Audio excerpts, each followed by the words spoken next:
comment vous avez travaillé? Est-ce que vous avez tenté de lui ressembler? Est-ce que vous avez tout dévoré sur lui, toutes les archives? Est-ce que Michael vous a aidé? Comment vous avez appréhendé ce rôle? C'est vraiment un équilibre, c'est-à-dire qu'à la fois, c'est un symbole très très fort, donc on a cette image, on essaye de lui ressembler pour pas que les spectateurs passent un quart d'heure à se dire pourquoi ils ont pris cet acteur qui n'a aucun rapport. Et en même temps, c'est pas un biopic, on parle vraiment des 11 derniers jours, de l'engrenage. Donc personne ne connaît sa voix, personne ne sait la façon dont il parlait. Donc il n'y a pas de mimétisme à chercher. On essaye d'être au plus près des faits. Donc moi, je me suis abreuvé d'informations, des comptes rendus d'enquête, pour être juste, pour qu'il n'y ait aucun mensonge par rapport à ce qui s'est passé. Et en même temps, il y a des choses, il faut aussi accepter de ne pas être dans de l'obséquiosité. Il faut accepter de l'incarner, de le rendre vivant. Donc les cours avec les élèves sur ce qui n'est pas fondamental dans les faits dont on a parlé au tribunal, durant les procès. Il faut aussi créer un peu de la vie dans ces cours. Donc pour ça, il faut aussi pouvoir improviser avec les élèves. Donc c'est toujours une sorte d'équilibre à trouver. Et j'ai aussi beaucoup parlé avec Michael Paty, que j'avais rencontré, qui m'a parlé de son frère, de son écharpe qu'il avait toujours, parce qu'il avait peur d'être aphone pendant ses cours, de sa passion pour la controverse, de ces dîners de famille où ils étaient toujours dans le oui, non, mais sans chercher à s'affirmer, juste à comprendre les termes du débat, enfin, quelque chose d'une vraie vocation de professeur. Et donc en l'entendant parler, ça m'a donné des envies, et ce qui m'a rassuré, c'est qu'au final, quand elle a vu le film, Michael m'a dit qu'elle avait vu son frère, et donc je me dis que tous les endroits où j'ai fait des choix, au final, elle a vu son frère, donc ça c'était le plus important. Emmanuel, vous interprétez quelqu'un qui est encore vivant. Là aussi, c'est une pression supplémentaire. Et Dieu sait si ce personnage, il est important. C'est la seule qui... Enfin, pas la seule, mais en tout cas qui est très proche de Samuel, qui sent l'inéluctable arriver avec, et qui se retrouve effectivement avec une administration qui la dépasse. De toute façon, c'est toujours impressionnant d'incarner quelqu'un qui existe, parce qu'on sait qu'il verra le film et qu'on n'a pas envie de le trahir ou de la trahir, cette personne. Moi, de la même manière que pour Samuel, Samuel, on a une photo, mais elle, on la connaît pas, on ne sait pas à quoi elle ressemble. Et comme le film, si vous voulez, est vraiment très honnête vis-à-vis de ce qu'il raconte, et c'est de façon implacable les faits et rien que les faits, moi, finalement, je ne me suis pas posé plus de questions que de... Enfin, évidemment, j'ai lu les comptes rendus du procès, son témoignage, etc. Mais j'ai essayé de trouver mon chemin le plus sincèrement possible dans ce qu'a été ces 11 jours pour cette femme qui n'a pas très bien compris ce qui était en jeu non plus. Parce que, en fait, le truc, c'est que nous, et même nous qui avons joué le film, on connaît la fin. On connaît tous la fin. Mais eux, dans leur présent, au moment des jours qui ont précédé ce drame, ils n'avaient aucune idée de l'issue de ce drame. Et donc, on ne peut pas juger leur comportement à l'aune de la fin totalement tragique et barbare de cette histoire.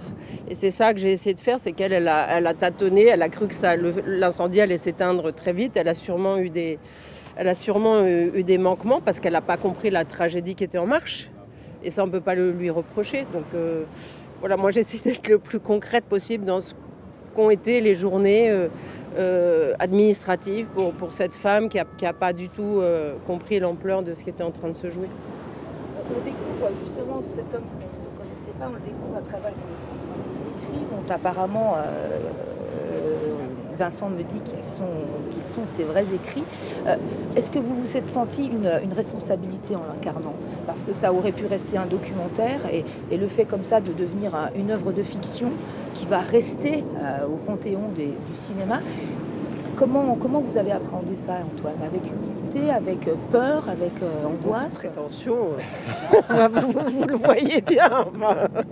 Non, avec beaucoup d'humilité, ce qui est contraire à ma personnalité, a priori. Ouais, c'est ça. Mais aussi parce que je sais que... je suis allé voir des cours de 4e, 5e pour revoir aussi un peu cette façon, comment on parle à des 4e aujourd'hui, des cours d'histoire géo. Et j'ai vite vu qu'il y avait une attente et une attention portée par tous les professeurs. C'est un sujet qui est très très à vif pour beaucoup de gens, mais pour les professeurs particulièrement. Du coup, au début, il y a un grand respect et une grande attention. Et à un moment, je suis obligé de le prendre en main et de l'incarner, et donc d'oublier aussi ce respect, de dire j'ai tellement travaillé, je me suis tellement renseigné sur lui, je me suis tellement approprié que maintenant j'assume de faire mes choix et on verra ce que ça donne. Il faut s'en libérer un peu. Et moi, j'avais beaucoup envie d'avoir accès à son intimité. Au début, j'ai dit à Vincent, j'avais envie de plus de scènes de lui en dehors de tout cet engrenage. Et il n'y croyait pas trop. Et c'est vrai que les scènes qu'on a tournées, alors on a accès à son intimité dans le film, on le voit avec son fils. C'est un père récemment divorcé qui a un fils de 6 ans avec lequel il oublie tous ses principes pédagogiques pour le coup parce qu'il est complètement gaga. Mais toutes les scènes qu'on a tournées, la plupart ont été coupées. Parce que finalement, dans ce moment-là, on n'a pas besoin de ça pour avoir de l'empathie pour lui et pour le connaître et pour le comprendre. On n'a pas besoin. Et tout l'accès à son intimité paraissait un peu superflu, voyeuriste ou presque fictionnalisé. Là où moi j'avais l'impression que c'est là où on aurait de l'empathie, pas du tout. Ce titre, l'abandon, il est absolument... Il est terrible. L'abandon, c'est une photo aussi, cette tragédie de quoi ? De cette mécanique et de cette lourdeur administrative qui a conduit à ce que cet homme finalement soit tout seul. Et je trouve qu'on le ressent très bien dans le film, et c'est ce qui est déchirant. Et c'est ce qui fait qu'on a une empathie d'emblée pour Samuel Paty. Mais Antoine incarne... pour moi, ce film raconte la souffrance de cet homme pendant 10 jours et sa solitude. Presque plus que... Parce que le film est très fort sur cette histoire d'engrenage, de mécanique implacable de l'abandon. Mais ce qui pour moi est le plus fort dans le film, c'est la solitude de cet homme qui était une cible en fait que personne n'a identifiée.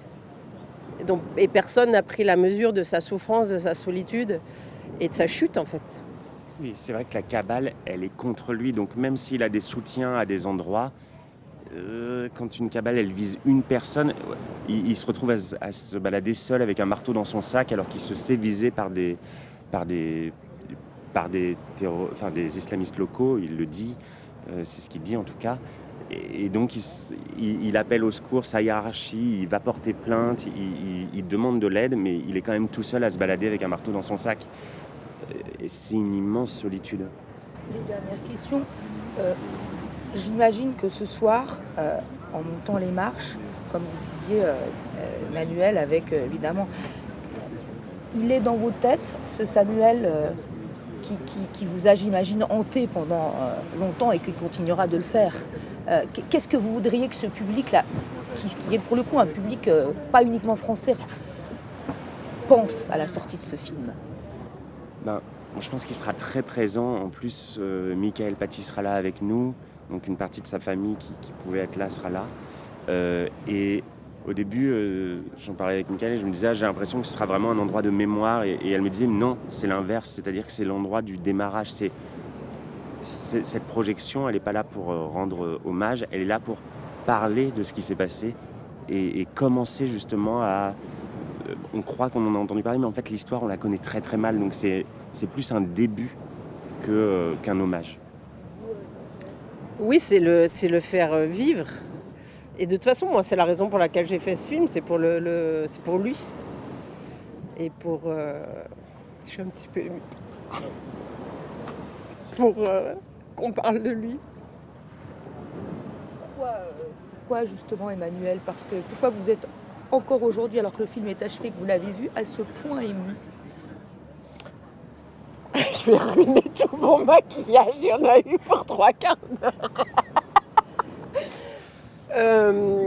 Parce que c'est... D'abord parce que c'est un homme qui avait l'air d'une grande qualité, d'une grande bonté.